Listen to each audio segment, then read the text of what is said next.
Hello there, I'm Mr. AD.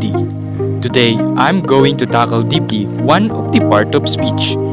But first, I want you to make a guess. Can you guess a word that define the four pictures as a whole? Yes, the answer is pronouns. Wait, did you notice?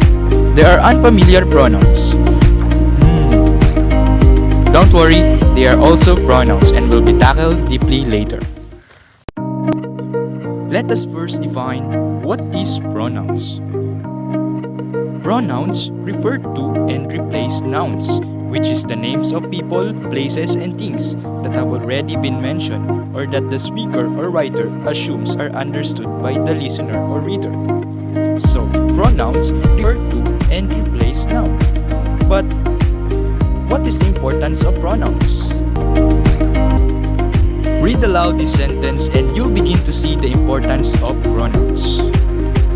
Maria and his brother are traveling to Maria and his brother's uncle's house for vacation, and Maria and his brother's uncle are going to cook Maria, his brother's and her uncle's favorite dinner. Wait, did you catch all that? Or were you confused and tongue-tied after repeating the same nouns over and over again? Consider the same sentence when pronouns are used to replace nouns once they have been introduced. Then the sentence will become, Maria and his brother are traveling to their uncle's house for vacation, and he is going to cook their favorite dinner. Much better, right? As you notice and realize, pronouns help make sentences smoother and clearer. Generally, pronouns are divided into 8 groups or types, depending on their meaning and how they are used in a sentence. The first type of pronouns is the personal pronouns. Personal pronouns are used to substitute for specific people or things. It includes you, she, they, him, us, me, he, it, we, her, and them. An example was given. Joe asked Dante where he bought his Nintendo Switch. He and his are the personal pronouns. He replaced Dante. His replaced Joe. On the second sample, Drian studied hard, but still he failed the test. The personal pronouns used is he, and he replaced the noun Drian. Note that personal pronouns also agree with their antecedents in gender. This requirement can be confusing because gender only applies to third personal, singular, personal pronouns. All other pronouns in English are not gender specific. The second type is the indefinite pronouns. Indefinite pronouns are pronouns that does not require an antecedent. In other words, it can substitute for a noun in a sentence without specifying a specific person, animals, place, things, etc. Example, I would like to go somewhere this summer. Anything is possible if you believe. In the first sentence, the indefinite pronouns used is somewhere. And the second sentence, the indefinite pronouns is anything. Note that the indefinite pronouns used in the two examples are not specifying a specific person, animals, place, things. Other indefinite pronouns are presented in the screen. The third type is demonstrative pronouns. Demonstrative pronouns are pronouns that point out something in the sentence. The different types of demonstrative pronouns are presented in the screen. Examples. Number 1. This was my sister's ring. Number 2. Those are nice shoes. Note, use this and this to point out something close to you. Use that and those to refer to things that are farther away. The word such can be used as either singular or plural. Remember to look for the antecedent before you decide that these and those are demonstrative pronouns.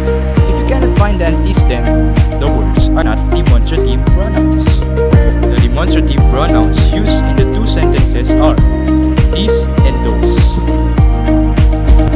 Moving on, let's go to the fourth type, which is the interrogative pronouns. Interrogative pronouns is when you ask a question about someone or something. You often start with an interrogative pronoun. Example: who is going to the studio next week? Which do you like the best, anime or manga? The interrogative pronouns used in the two sentences are who and which. Note that you will see the words who, whom, which, that in many sentences.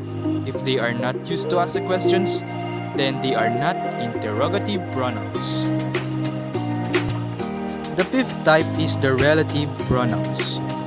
Relative pronouns are noun substitutes that are used to introduce subordinate clauses.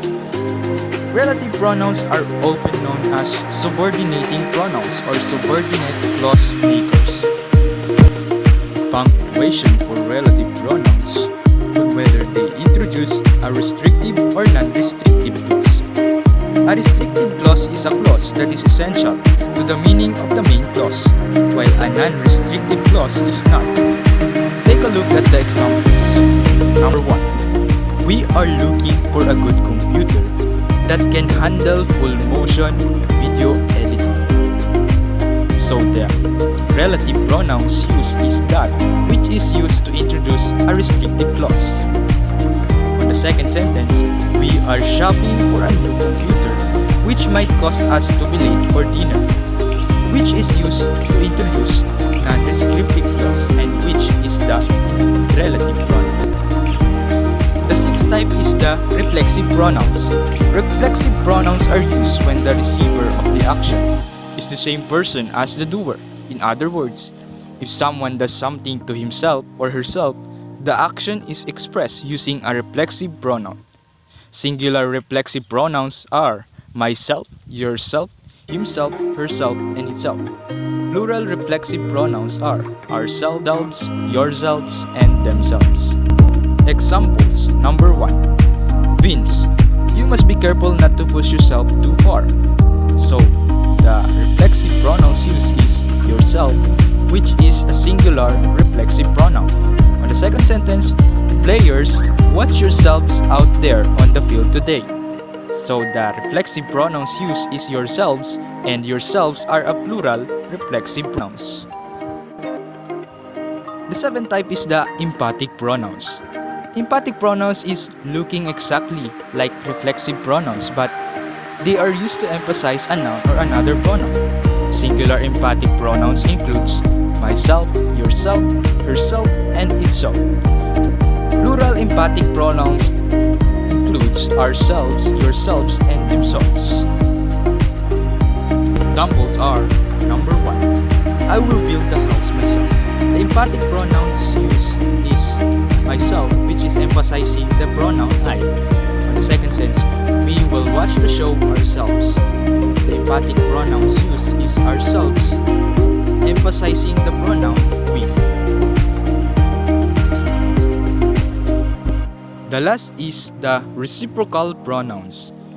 There are only two reciprocal pronouns, each other and one another. Examples: she taught her children to love one another. The reciprocal pronoun used is the one another.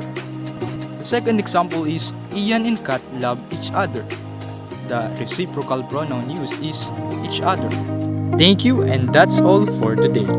If you like more videos, subscribe and like this video. Again, I'm Mr. AD, encouraging you to study, chill, and learn.